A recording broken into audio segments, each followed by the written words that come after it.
This is going to be held. The Wednesday that we come back from spring break, so March 21st. And for those of you who are interested in running for a position, please go to our website under the resource link, I believe. Yes. We have the updated application. The application is due on March 9th, which is Friday at midnight. No exceptions. Yes? Just so you know, it says March 10th on the website because that's the info I received, but I can change it Or if March 9th. that Friday night at midnight. Okay, so that's I guess perfect. technically yes, it's March 10th. Sorry. Yes. I prefer you to email it to me, or at least the USC DDS's email account, because I want a copy of your photo, and I'm gonna put it on. When we do elections, your photo is gonna be up here, and so I don't want to have to go through like scanning your photo and all that. So I think it's easier if you just email it to me. Yeah, just straight email it to me, or you can email it to Joanne via our website. That'll work too. But yeah, you can straight email it to me. So everyone, the instructions are on the application. Basically, you can choose up to 2 positions that you want to run for. On the day of the elections,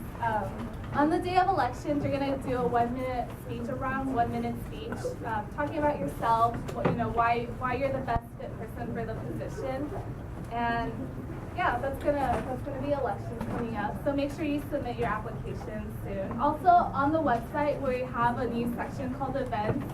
I don't know how many of you guys saw that. The people who went to Trojan Dance Marathon signed up for it, Dance Marathon via the events website. But make sure you check the website for upcoming events. We're going to do sign-ups for some events on the website. So oral surgery rotation. If you guys are interested, please email me. I will be sending out the people who will be attending oral surgery rotations for the next 2 weeks. I will be sending that out, I think, tonight. So check your email for that. The scrub pool pile.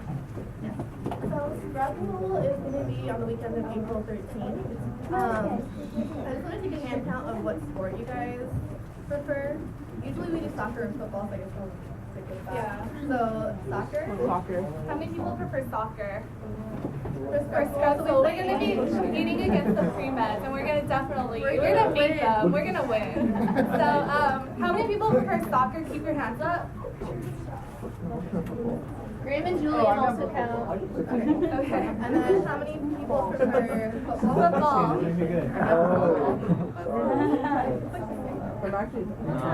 Count them. That's why we raise our hands. Gosh. That's why I'm raising 3.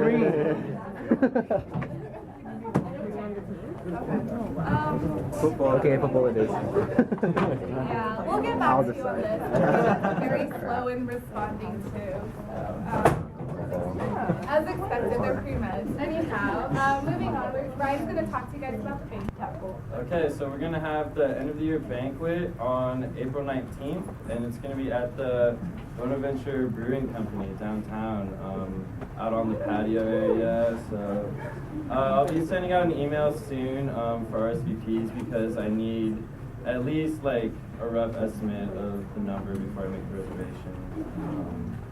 And also, I'm finalizing the order right now for the sweatshirts for those of you who ordered, and they should be here for the meeting after we get back from spring break.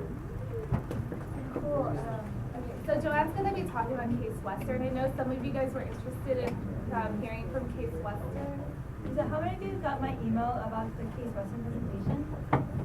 Okay, good. So I think there's about 15 or 16 people who already RSVP'd for it. So basically, Case Western is a dental school in Cleveland, Ohio, and they'll probably be the only school from the East Coast area that will be giving a presentation for this spring. And so if you're interested in coming, please RSVP to that link that I sent in the email. It's also on the events page of our website. So yeah. Oh, it's next week, Thursday, March 8th at 7 p.m. and the location is to be announced, so I'll be sending a separate email about that. Yeah, so look out for that. And if you guys are RSVP, please show up. We don't really want an empty room for Case Western because that's really rude. I forgot one announcement actually. Ryan just talked to me. Ryan Pineda from Admissions and Creates talked to me, and they're hosting high school students, I think Friday, March 9th from 9 to noon about. We're looking for volunteers. How many of you guys know how to do impressions? Like take an intro to dentistry? Yeah, so there's a lot of people. So basically what they want us to do is help teach the high school students how to do impressions. The activity's still kind of tentative. They're looking for dental students to help lead this event, but I'll send out an email, and if you guys are interested, please sign up. We're probably going to do like a pre-session so the dental students can brush up on our skills on how to do an impression. And for those of you taking intro to dent, you guys probably are experts on this. But yeah, look out for that email. And last but not least, Cecilia is going to do the last announcement about an activity that we want to try. Alright guys, so this is the first year that we want to try the DDS composite teeth building, and what it will consist of, well, what are we going to learn? It'll provide an opportunity for you to gain manual dexterity. It'll expose you to different materials like composite and the light cure, and also like just working with the dental students is going to help build that experience. And again, it will help you with dental anatomy. So what we will be doing is building teeth with composite with a mold. So this is one of our kits, and so we have different shades of composite, and this whole kit you'll be able to keep after. So we'll have the little mold, and you'll take out a little bit of the composite, and like together we'll build this tooth. And it's a really neat experience. I did it a couple of years ago, and it's neat to be working with the instruments and with the different materials, and it's really fun. So I have a few examples here of the light cure and the composite, as well as the molds. And we want to see who's interested in participating. There is a potential cover charge. Each of these kits is about $40, but we will be covering some of that, so it shouldn't be more than $20 per person. So given that information, can I get a raise of hands if you would be interested? Alright, thank you. So I think this is good. I think we'll be we'll doing try this to too. schedule this activity then. It'll probably be posted in March, or actually April, I think. We'll work it out. And for those of you who are interested, we're going to also, everything's going to be like an online sign-up thing. So definitely put your name down, and we'll let you know when we get more information about it. Okay, so without further ado, today we're going to welcome a very special guest. Actually, I'm so sorry, Stan. One last announcement in our hefty announcement thing. So today we're going to be congratulating our February Member of the Month. Okay, so our Member of the Month is a very active, outstanding member. She's been around our organization for a while. She has been to IUDAs, oral surgery rotations. She's been to 100% of our meetings, 100% attendance, 4 of our socials, and anything else? 8 SSCs actually. Yeah, 8 SSCs. Anyhow, she was also really kind enough to let us borrow her house for the last social that we had, which was really fun, really awesome for those of you who missed it. So I want to congratulate Anvika. Yeah.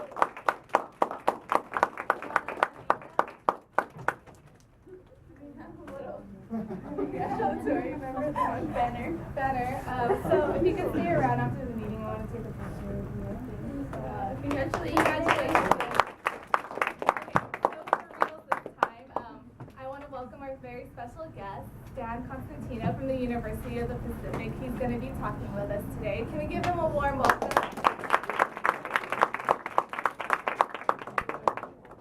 How are you guys all doing? Good. So what's up with the scarves? I know it's cold, but it's not as cold as it is in San Francisco. My name is Dan Constantino, and a lot of you look familiar. I was here last year and the year before when I first started with the meetings, but wanted to thank you guys for having me here. So rather than not wasting your time, I really want to know what are some of the things that you guys want to ask or want to get out of this presentation, because there's nothing like listening to somebody bore you to death, right? Having somebody speak, and speak some more. So I want to make this as valuable of a presentation and resource for you. So what are some of the things that you guys really want to get out of it? Not only about Pacific, but about admissions in general, about what it takes to be a competitive applicant, because a lot of the schools throughout the nation are basically looking for the same thing. And we'll go into a little bit more detail about what makes a competitive applicant. So you don't necessarily need to have 30s on the DATs, like this guy right here, right? Or a 4.0 GPA. We're looking for a balance of smarts in the classroom as well as things that you guys have done outside. So come on, throw things out at me. What are you guys looking for? How important is research? Okay, research, I have that. Cost, okay, that's in here. You have somebody in the back, right? Oh no, sorry. I'm talking about the Or you're lights. waving to somebody else. Yeah. Right? Another pizza for her, please. Okay, requirements. What are like random things that stick out and that notice in Okay. Do you guys have that whole DDS 3-year program thing? Yeah, so our dental school is 3 years, but we actually have, unfortunately, it's too late for you guys because you're already in university, but we have an accelerated program for high school students who apply and get into Pacific, the undergrad, and there's a segue into our dental program. From the back there, anything else? Or you guys know everything that you need to know? Majors? Majors, okay. Okay. How many shadowing hours do you guys like to see? Okay. Taking a year off and what you like to see people do. Okay. How important is taking like 3D modeling class and those extra manual dexterity class? Okay. Manual dexterity. Okay. Maybe some average DAT scores and average GPAs. Okay. That's all in here. And okay. So this is what I'm going to do. I'm going to stop you guys right there because we could probably fill the entire hour with your great questions. So I'm going to go over admissions, White Pacific, and student life. Our students really work hard, but they also have fun at the same time. So before I begin, I really want to find out, so how many of you guys are current applicants this cycle? And so I'm assuming the rest of you guys are this coming cycle, right? June, the 2 years, 3 years? Because it's better to get started now as opposed to a few years from now. So you're not hustling, trying to get everything together. So for those of you guys who are currently in the cycle and have interviewed and will be going to dental school, I really want you guys to be a resource for them. And I'm sure you guys have spoken to them, but I'm going to put you guys on the spot and kind of lead them or be a resource for them. This is a snapshot of our admissions calendar. So for those of you guys who are already will be applying, have you guys already started talking to your professors? No? Okay, good. Because I would recommend sooner rather than later establishing those relationships with your professors, because all the admissions folks throughout the nation, whether it be at Pacific, USC, Case Western, we all have close relationships with all the directors. We all read it. So it's very important that you guys start talking to your professors. What size is your biggest class? Your biggest science class? Almost 300. Right. So you really need to fight to get the attention of the professors and really get to know them as an individual. So you want to really, really not be knocking on the door. But we'll do a deeper dive on some of the things that we look for in the letters. So the cycle begins in June, and we begin interviewing in September. Although we say our deadline is in December, I recommend that those applications be submitted when? June, definitely, you want to be early, but for Pacific, I say sooner rather than later. I know some of you guys are planning on taking the DATs maybe in July or maybe in August. So those are some of the things you have to consider, because we are rolling admissions at Pacific to be really considered. Depending on what your application looks like, I suggest no later than August. But then again, for those of you guys who are considering retaking the DATs or taking it, I would rather personally wait and do well on it as opposed to rushing to get it over with. Because if you suck at it, right, if you do really bad, then how many days do you have to wait in order to take it again? 90 days. Stephanie, when did you take your DATs? I took it the January before I applied, actually. You take it before, but it gives you the liberty to take it maybe if you need to retake it. So definitely take those things into consideration. And then in January, we continue our interviews again. Usually the following year, we interview for alternate positions, but if you're called back for an alternate position, it's not necessarily a negative position to be in. If we call you for an interview, we want you in our program. It's just we have limited seats. We aren't able to fit into everyone. So last year there was about a dozen, I think almost 10 alternates from the previous cycle who got into the class. There are some conditions that need to be made. If you're still in school, you need to get B's or better in those classes. If you're in a master's, we say you need to finish it. Sometimes there is a question of on your DATs, then the executive admissions committee will ask you to retake it. But in most cases, I would say 98% of the time, all you need to do is just submit your application electronically. You wouldn't need to come back for an interview, and then the next class, you'll start. Do you guys care for the 1 or 2 year master's program? Yeah. Master's? Just as long as master's, I strongly recommend, depending what your case is, or what your application looks like, I would say non-thesis based. And you'll be competing or applying with a lot of master's students who also have great DATs and great GPAs. So it also depends. But we can talk later about what your transcript looks like. And then in April, we sent an email to applicants that the class is full.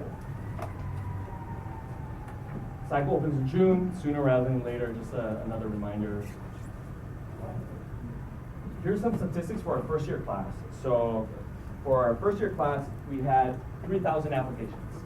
And USC also has a lot of applications. We interview about only 200 out of those 3,000. So as you know, as you can tell, it's very competitive to get into Pacific, but also all the other dental schools as well. But keep in mind that it's not only just the academics that we look at and the non-academics. So I'll talk about that in a little bit. So 3,000 for about 140 seats. Our yield, this year our yield is almost 80%. So as that will allude to, those we offer seats to, they don't give it up. So that's something to consider. And then alternates, 8 from the previous cycle were inserted into the class. They really wanted to be at Pacific, so they waited another year to get in, and all they needed to do, none of these 8 had to go back to school or retake the DATs. All they did was just resubmit their ADSAS application online, and that was that. That's a picture of our first year class right there. Sorry about the slide. Okay, just some demographic info. Our class of 141. Our class is pretty diverse. Majority of our students are Asian American as well as Caucasian. For the first year class, we have 2 African Americans, I believe 1 Native American, and Hispanics. I think we had a little more than a dozen. Male, female, we're about 50-50%, so the class is pretty even.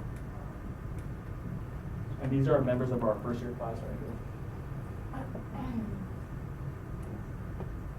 Here are our top feeder schools. As you can see, a majority of our top feeder schools are from California. Regardless, we are a private institution, so we don't discriminate on location at all. Pacific obviously is our #1 feeder school because they're our undergrad institution. The UCs are always top 5, top 10. BYU has always been top 3. We also have Stanford, Reno, and Utah State tied for 10. What was that? Where are we? That's right. So. Good question. Yes. No, you guys are all at USC. You guys love the weather so much. That's why we were. GPA for first year class, these are our averages. The cumulative is 3.3 and the BCP was 3.47. Some of you may say, that's so low. Some of you may say, oh, that's so high. But keep in mind, these are averages. The range that I've seen for our first year class So 2.9 all the way to 3.9, almost maybe 4.0. So we look at the application holistically, and don't let those numbers scare you. The 2.9 or maybe 2.8 rounded up at really killer GAT scores. So a lot of the schools really look at the GATs to make up for the GPA. So if you can see in your transcripts that there is an upward trend in your transcripts, within the last 2 years you got B's or better in your courses, then that'll definitely bode well for your application. Our GATs, as you had asked, what we view as a competitive score is 20s and above. At Pacific, this cycle, the lowest academic average that I've seen was a 19. And in all categories, the lowest I probably saw was maybe an 18. With the exception of quantitative reasoning, we're very lenient on quantitative reasoning. Yeah. Right? But keep in mind, if you guys do really bad on that, that's really going to affect your academic average. But I would suggest, when you guys are looking at dental schools, you guys open up the idea guide to dental schools, right? You guys have done that? And based on what your academics look like and what your GAT scores, you really want to cast your net wider and look at other schools that kind of fit your profile. So I would say don't limit yourself to your top 5 choices. If you can, I'd say expand it a little bit more, because there are schools that accept scores that are lower. We don't have a minimum, but I can tell you, can anyone guess out of the 3,000, how many of them are competitive that exceed our GPAs and our GAT scores? Out of the 3,000, can anyone guess? No, not 3,000, are you kidding? No way. 90%. About 1,000, almost 1,500 of those applications are 3.4s and above, and GATs that are 20s and above. But I can tell you, we've denied people from Harvard that came in with 3.8 with GATs that are 20s and above. We've also denied people from Ivy League schools, the East Coast. We're looking for a little bit more than just brain. So as Stephanie alluded to, being involved, right? And I'll touch on that a little bit more. Leadership positions are very, very, very, very, very important, because you really want to set yourself apart from everyone else. So these are just some of the numbers that we're looking for. Can anyone tell me why a lot of these schools, all of us, look at these numbers? There's a huge reason why we look at them. Mm-hmm. That's definitely right. Yep. To see how well you're going to do on your boards? Boards, yes. It's also important when you guys start visiting or considering dental schools, ask them what their pass rate is. Our pass rate, first try, is 98%. It's very important. So the boards is something to do with it. There's something else that I'm looking for. Your performance in the first year? Mm-hmm. So these scores, they are indicators on how well you'll do in our first year of dental school. Pacific is really tough. We're a 3-year program. I'll ask you a question about how competitive it is, or give you an idea of what the curriculum is like. But there are indicators that show that if you do well on the GATs, competitive, and your GPA is good, then you'll thrive and you'll survive. You'll survive the first year. Because we don't just set the bar high just to say, oh, you need to be the best. We just want you guys to pass and do well. Because dental school is very important, right? And if you're going to be investing hundreds of thousands of dollars and be getting Fs, failing, then it's a really poor reflection on administrators and the school that you can't graduate on time. So this is the only way that we can tell that you'll do well in our program. So just keep that in mind. We don't favor one category or the other. We take the last JT scores from within the last 2 years. I got a call a few weeks ago. Someone just retook the JT 3 weeks ago and said he did better on the previous exam that was 2 years old. And he said, can you count the one that's 2 years old? I said, no. We don't average them. We don't favor one over the other. There was another one who came in He says, I did well on my MCAT, can I use that? I am serious, so be cognizant. When you guys ask these questions, we put you in the don't interview file. I'm serious. No, I'm just joking. I'm joking. Do you only look at the most recent score, or do you kind of compare, like, you see an upward trend between two scores? There was one guy in our first year class that took it 5 times. What? See? So it is definitely possible. So we're not only looking for the smartest people, but we're looking for people who show persistence, who have determination, and who really strive to be where they are. And so we look at the upward trend, positive trend, and that definitely benefited me. Are you only allowed to take it 3 times? Yeah, I know. I read something recently. I just skimmed over that you're only allowed to take it 3 times. Is that right? Yeah, you can get special written permission. Because currently, right now, what you need to do is you need to petition, right? Yeah. To take it a 3rd time. But during the first time, when you take it, just get all 30s, right? So you don't have to. Because it's really nerve-wracking. But although our scores are high, if we can see a positive trend, and let's say, for example, there was one person with an 18 or was it 18 on bio. So a lot of the schools will look at your transcripts and see how you've done in your bio classes. So if you get all C's, what do you think? No, right? If you get all B's, then yeah. So it just all depends on what your entire file looks like. Again, the transcripts, we really look at your transcripts. We want to see you guys have a firm foundation of the sciences, upper division sciences. How many of you guys are non-science majors? What are some of your majors? Psychology, business, what else? Okay. History. What's that? Humanities, health and humanities. That's a popular one here, right? We actually accepted a lot. We have a psychology major, engineering, business. But on top of those classes, you really need to tack on the science classes. It's obvious, right? Because what? You guys prefer double majors? We don't prefer double majors, but that'll definitely work. Because it is a science-based profession, you need to have the sciences, right? Obvious. I can't be a journalism major and want to be a dentist. That would scare me as a patient, right? So you'll definitely want to load up on the sciences. What's the most that you've ever taken a semester? Yeah. 18. Well, overachiever. No, that was good. Good for you, though. So we want, in a semester, we want at least, I think it's 3 sciences, at least, like 2 or 3 sciences every semester. So we look the last year, depends what your GPA looks like, depends what your DET looks like. We look at the last year of your sciences. If we've studied abroad and we didn't take science classes for a semester while we were abroad, is that gonna be like negatively affect our application? No, well, if you come in with DETs that are 15s across the board, then obviously they'll, but no, it's not. We have a lot of students that have done exchange programs for a semester, did well on the DETs, decent on the DETs, great on the interview, yeah. So it won't affect you at all. But it also depends on what the other aspects of the application is. How about quarters? Quarter system. Yeah. So that's usually 2 sciences, at least 1 or 2 sciences every term. Okay.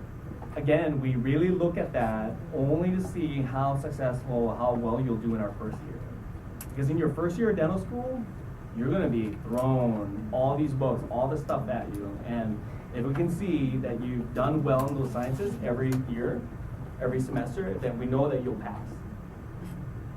If we got a B in a class and we took an exam in A, how does that work? That's entirely fine. But if you took a B, we wouldn't recommend retaking it because it's actually a good grade, right? Yeah. As for senior year, how would you look at our transcripts for that? Do we have to send them to you on the quest or something? Or how does that work? So the transcripts, so usually we look at, when you guys apply it on AdSense, it'll show courses in progress. So, and then a lot of the schools will ask you to report your grades. We usually just punch them in, we write them in the notes section. Okay, because it's like you apply, like I'm a junior and I'm applying this June, so we have to write down all the classes we'll be taking senior year. Yeah. So it's forecasted. So You did that, right? And they do an academic update on AdStaff, I think, starts in like December or something. So you basically input like all of your fall semester senior grades. And that, you know, usually could help your application. Yeah, it can be helpful because, say for example, you're subpar, but that last year we actually have a notation in there that says wait for fall grades to make a decision. So you're gonna definitely want to do well. Don't be like somebody who we accepted got a C, C minus, and actually an F also. The smartest person had to go back and take another class and did it. I don't know if you have like a list on your presentation, but do you have like any recommended like updated courses that you guys like to see?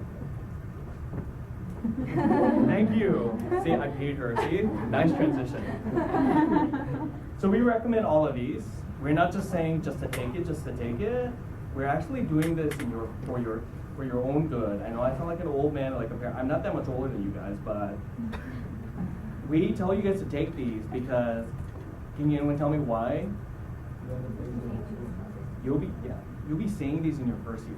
Maybe all of them at the same time. And these will really help you on the DATs, and it'll also help you in your first year down school, which is really tough. I recommend maybe anatomy, physio, and biochem.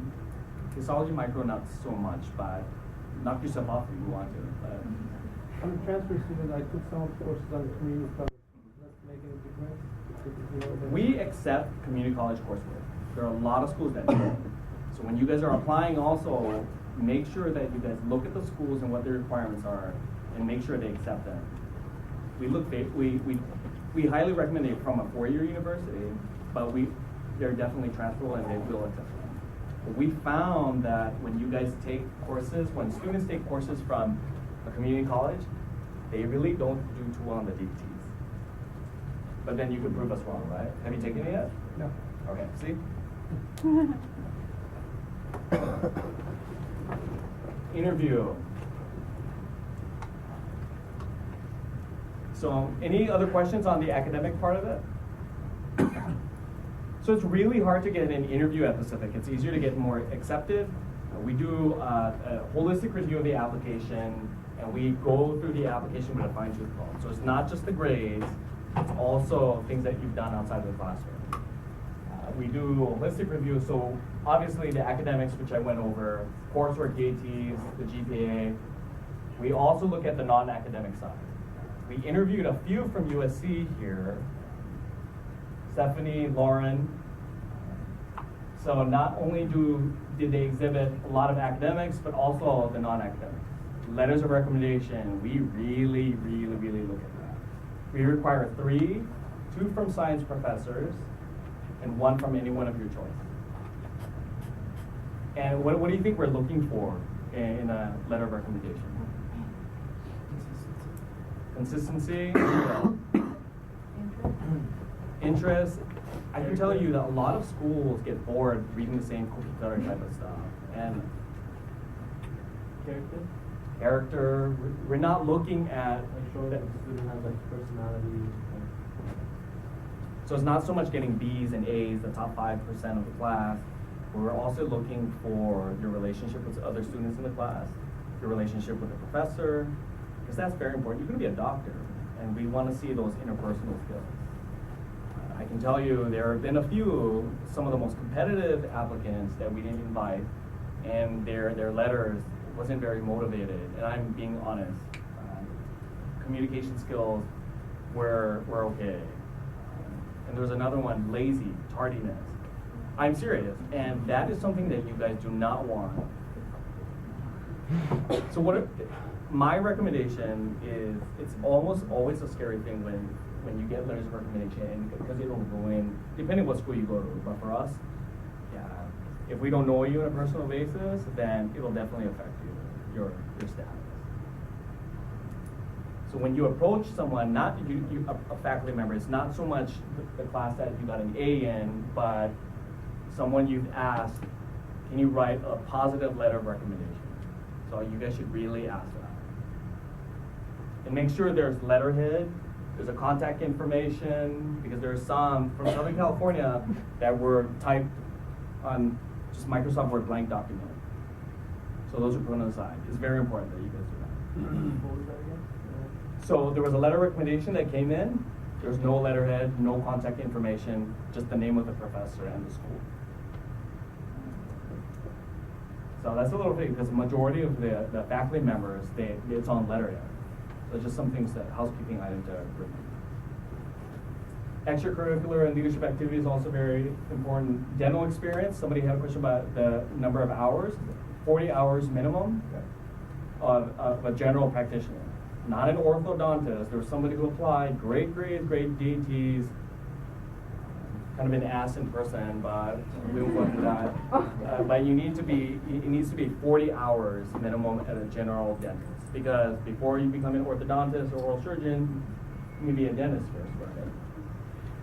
And manual dexterity. Lauren and Stephanie, what kind of things did you guys list as that about manual dexterity? I talked about like jewelry making. Like I didn't really take any specific course at SE that was like this is a manual dexterity course, but just like throughout my lifetime I've just done a lot of things like jewelry making or like playing the piano or the flute, or like I like to like decorate cakes and stuff and do like just things like that. So it's just like anything that you enjoy doing or that you've done throughout your life that like. So what kind of stuff did you guys, or anyone else who's applied? What kind of things you guys? Like you get a building stuff. Model, Like playmaking. a lot of artwork. I think I did like makeup art. I did a lot of like, I do mold making for fun, like stuff like that. These were you youngins right there. Listen to your elders. They know they're going to be doctors sooner. We also look at, when you guys apply, it'll be listed in the application, but we also couple that with your PAT score. I've spoken to first year dental students and they said that no matter what you list, nothing will ever prepare you for the first year dental. No, not only in the classroom, but in the sim lab.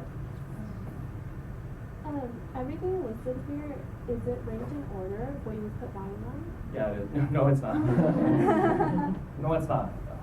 We look at, there are a lot, in our first year class, we have people who played professional sports, someone who played for the LA Galaxy, someone was in the former military, people who majored in music, someone who played football for Notre Dame. So it's just like huge, it's a unique and diverse student pool. And some of the most wonderful and great people that I've ever met. What about research? Research. So we have a research aspect. We are clinically focused at Pacific, but it's integrated into the curriculum where there are research opportunities. You would sign up for it as an elective selective. We send, oh, I'm sorry, you mean our program or? I mean like doing it in undergrad. Okay, doing research in undergrad. It won't be a determining factor. It's definitely icing on the cake and it'll help you separate yourself from everyone else. But if you come in with all this research experience and everything else in the application isn't as strong, it's not going to. For us, we're not research intensive, but it'll definitely separate you from students who are competitive or who are in the same boat as you. So our interview days, Mondays and Thursdays, I believe we're wrapping it up. We interviewed a few from USC. Stephanie, I know, are you two the only ones here? Yeah, they're here, but like a lot of people who graduated, like Camille, if you guys remember her, Jean Calvo. There's a lot of who interviewed. Yeah, okay, but although the Pacific is a really great place, and I'll go into that a little bit more, but I would definitely suggest looking at other schools as well to kind of feel where you fit in, because this Pacific may not be a fit for you, so that's okay. So our purpose for being here is not only to get you guys to get to know Pacific, but to get you guys to become more competitive applicants, because we're all looking for the same thing. We fight for the same students. So I'll just keep that in mind. So our interview day schedule is an all-day thing. It's not, we do one-on-ones. So you get an orientation with admissions, financial aid to answer your questions about how much the cost of it. You get a faculty interview one-on-one. They actually either take you to their office or they take you around the block to a coffee shop and to get to know you as an individual. you also have lunch with students, and you also have a student interview, which is about 30 minutes. The student interview will have your essay and your extracurricular activities. The faculty will see everything in your transcripts. And then we do an admissions orientation with the dean or one of the department chairs, and we wrap up. I didn't ask them to do this, but can you give your feedback? You guys can be completely honest about your experience. And we want to be as transparent as possible. So I just want to know your experience. I don't know where you guys are going. You guys are great students, but your experience on interview day. Sure. And I actually really loved the Pacific interview. It was I think it was either my first or second interview, but it was really like relaxed, and I really felt like Pacific was trying like to get to know me as a person, not necessarily like definitely weren't trying to like grill me and quiz me and put me on edge. It was really just like trying to get to know me as a person, and also trying like allowing me to get to know the school to see whether or not it was a good fit for me. And like the people there are just so nice, like not just the people that are interviewing you, but like the students, they were all like, oh, you're interviewing, and they like stop and talk to you. So I mean, I loved it. It was a really, really good experience. I have to say it was one of the more, it was a pretty relaxing interview. Like it wasn't too stressful. The one thing that stood out to me the most about Pacific is how genuinely nice and happy their students are. It's crazy. They're taking like 30 units, but they're all really happy and in love with the school. I'm not joking. It's weird. It's like I sometimes want to slap them and say, are you serious? What's wrong with you?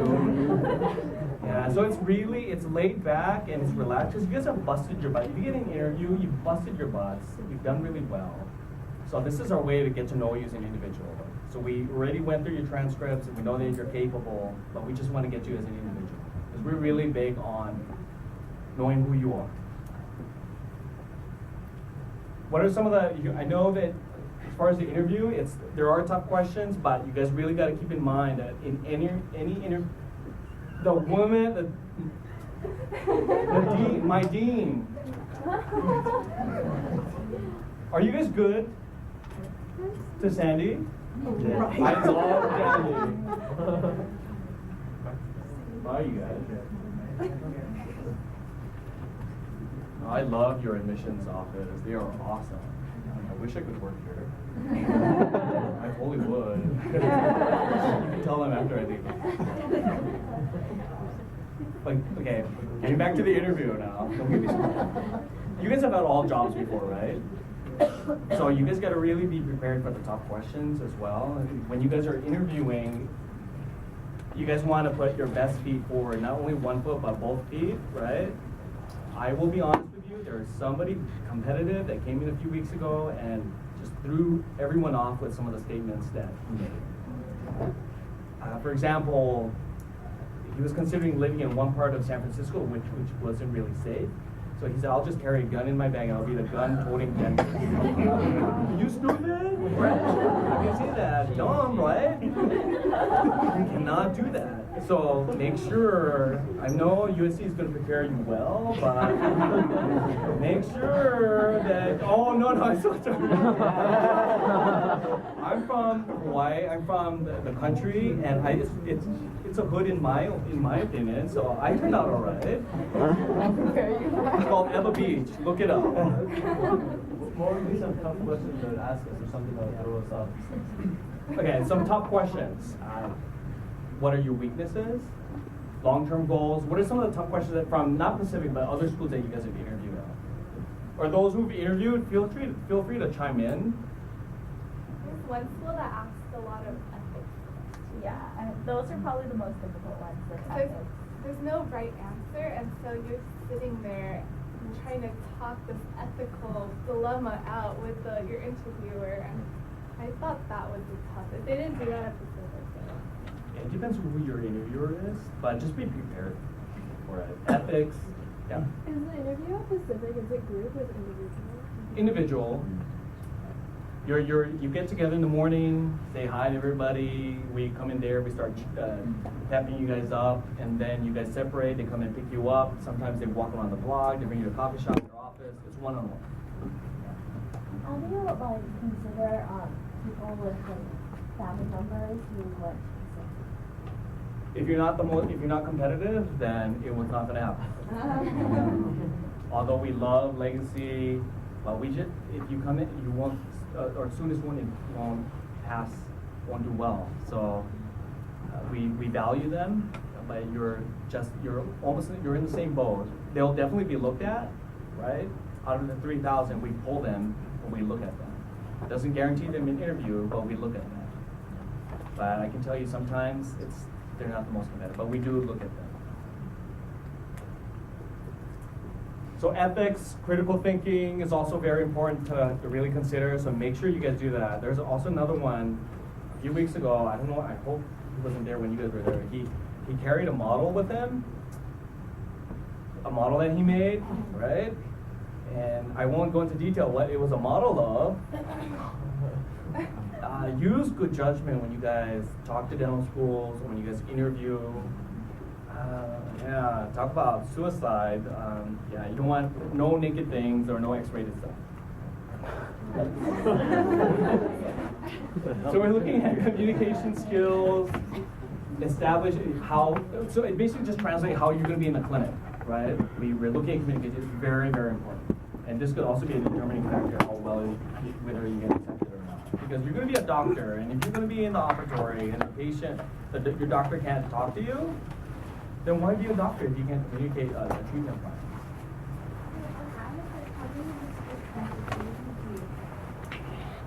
I would say usually they're high, almost. I think those we interview to accept.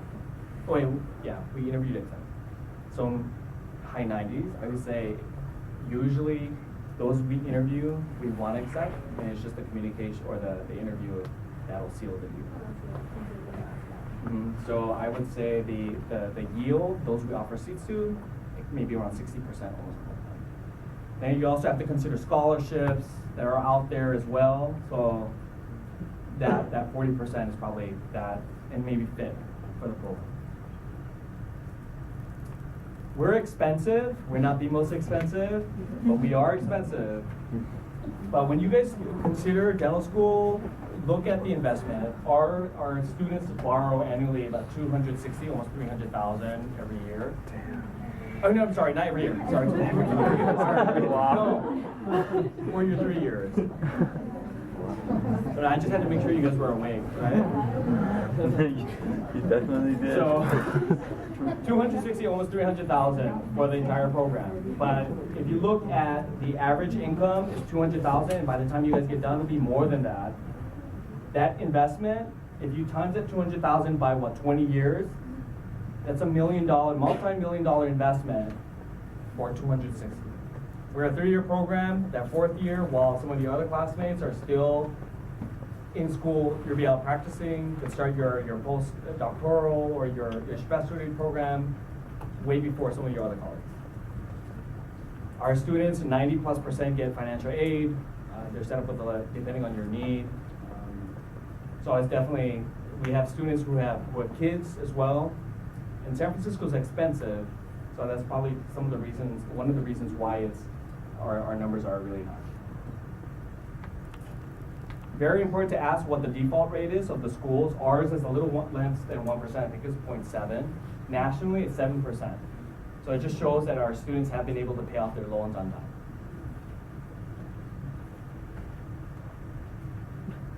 This is our sim lab right there. So I'm gonna bore you guys that have been to Pacific, but how many of you guys who hasn't been to Pacific before? Okay, wow, almost all of you. Okay. So Pacific is known for 3 things. I already touched on it's the only 3-year program in the nation. Stephanie alluded to this a little earlier about the environment. It's the humanism aspect, and I'm gonna touch on this. I'm the most cynical person. I came from a media background, and I was working in corporate before I started at Pacific. And I'm very cynical, and when I started, they said everyone here is very happy. I'm serious. I don't know what they're drinking. I was gonna say smoking, but they are some of the most outgoing and really positive people that you'll ever meet. And then the third thing that we're known for is the clinical experience. If somebody had a question about the number of hours, so I won't tell you, but our number of clinical hours far exceed, I would say, majority, if not all, of the California schools. So look that up, and you can take my word for it, but compare the number of hours. In your second year, you'll be in the clinic already with patients. We have night clinics 2 times a week. We also do rotation through community clinics, serving the underserved. You're members of our first year class. These are the top 10 reasons. Usually it's almost pretty consistent every year. The clinical, faculty, meeting with current dental students, interview day is always top 5.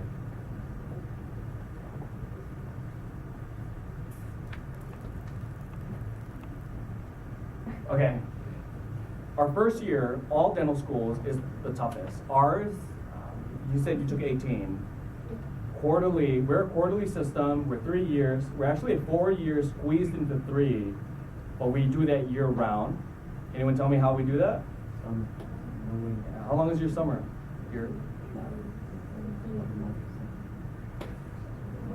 About 3 months, 4 months, right? So our breaks range anywhere from 1 week to 4 weeks, and we're year round. And we're a quarterly system. This is the toughest at Pacific. As Stephanie said, you get anywhere from 20 to 30 units every quarter. So this is what you're going to be taking. For that reason, we really look at your DAT, DTs, as well as your GPA and the courses that you take. So not only are you taking some of the basic science, but in that first week, you're also in the sim lab drilling plastic teeth. Yeah, it's really fast.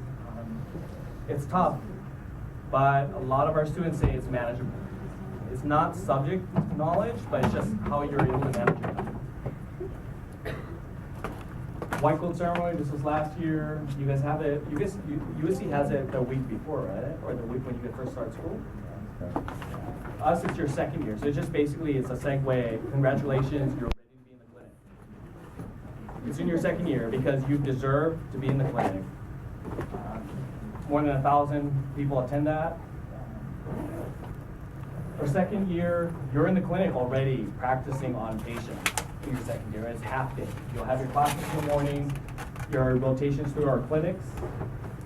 There was a second year student who's from UCLA, and I was coming out back from lunch, and I asked him, where you headed? He said, I'm going to prep for my endo. How awesome is that? A second year student in your third or fourth week already prepping for an endo procedure. And that kind of ties into our clinical experience. We only have 2 specialty programs at Pacific. Can anyone tell me what the 2 are? It's ortho and oral surgery. So do you think that's a plus for a DDS student? Just having 2 specialty programs? Probably not. It's definitely a plus because, okay, say for example, I wanted to go to the School of Dentistry in Pomona. I'm making it up, and they have an endo residency program. So I need a root canal. So if they have an endo residency and they have a DDS program. So if I need a root canal, who would be doing the procedure? Would it be the resident or would it be the DDS? And what will you be doing as a DDS student? Watching chairside assistant. By Pacific, guess what? Dr. So-and-so, you're going to be doing it. Scary, huh? So for that reason, a lot of the highly complex cases, you guys will be doing it as a DDS student. You'll be doing restorative, dental implants, perio. Yeah, it's in your second year, the beginning of the second year. He brought up boards. It's also important when you guys talk to schools, consider schools, ask them what their pass rate is, right? And how they prep you. It's integrated into our curriculum. Our pass rate is 97% pass rate. So our students do reasonably well on it. Third year, it gets even easier. You're full-time in the clinic. Clinical sciences, we also have business course. A lot of dental schools have that. You do a business presentation, business plan, because I would say 75% of our graduates go into private practice, and about 30%, regardless of what you guys hear or read on studentdoctor.net, whatever it's called, right? I can track you guys down. So you better watch it. Don't put my name on there. I'm just joking. So there's rumor out there that a lot of students say that, oh, you can't specialize if you guys go to Pacific. If you think getting to dental school, DDS school is tough, getting to specialty is even better. So not only do you have to be good in undergrad, but you also have to be stellar in dental school. 30% of our students go into private specialty programs, and the latest statistics was 98% got into their top choice. So it's ortho, it's not at Pacific, they all go throughout the country, and I recommend that life experience, right? You want to be stuck at one school or San Francisco for a while. You want to experience different things, and sometimes you can't be picky about it. Yeah? Do you rate your students? So we rank our students and we grade our students. It's not pass-fail. And specialty programs also look at that, where you rank and what your grades are. If you're pass-fail, then you would have to go through all these hoops to get these letters to really underscore how you are as a student, because they can't really determine where you are in the class or how well you did if you just passed, right? Again, research opportunities, we have them. We have all the dental schools. Although we're clinically focused, we do have research opportunities, and they participate in these national competitions. Extramural clinics, you rotate through these throughout your beginning your second year and third year, and you guys will be dealing with patients who don't speak English. How many of you guys speak another language? Good. They definitely need that. A lot of our students, as well as all the other dental schools, they speak other languages, and it helps because a lot of the patients that we deal with are underserved or don't speak English very well. Our specialty, ortho, oral surgery, just humanism. I can't tell you enough. A lot of the students, they say as much as they struggle and how hard it is, they love their experience at Pacific. And I will give you my contact information if there's anyone that you guys want to be in touch with, and they can speak for themselves. Because they pay us to be here to paint this nice picture of Pacific, but our students and the people who've actually dealt with Pacific will be forthright and honest more than we can.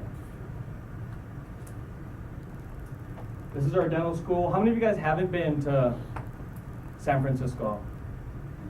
No way. Really? Are you guys from California? New York. New York, and you're here? Wow, welcome. You must love the weather, huh? Yeah. Where are you from? Vegas. Can you guys share with them who visited? I'm from Hawaii, and I applied to USC, but I chose to be closer to home because it was cheaper, right? But San Francisco, I said I would move home after a few years, after grad school, and I ended up just staying after that.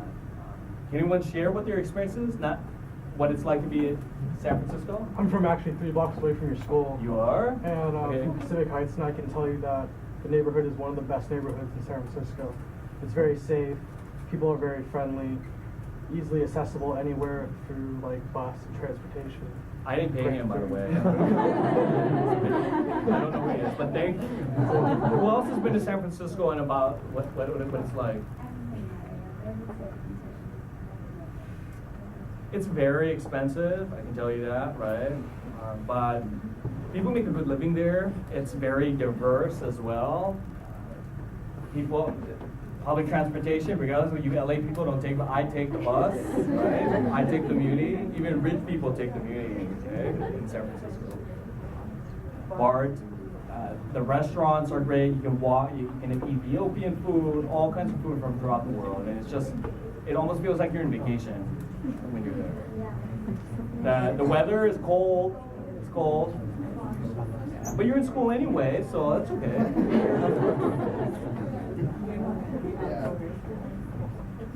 Yeah, but it is a great place.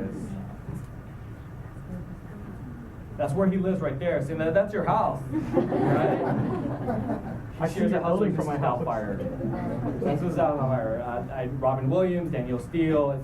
Yeah, we're in a Pacific Heights. It's a really great neighborhood. You guys have one of the best museums of modern art. That's at MoMA. Yeah. If you guys like that kind of stuff, it is. It's great. It's wonderful.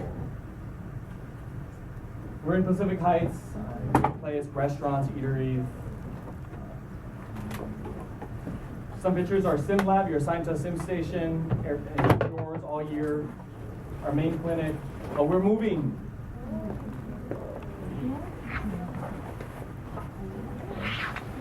LA. So we're building a new dental school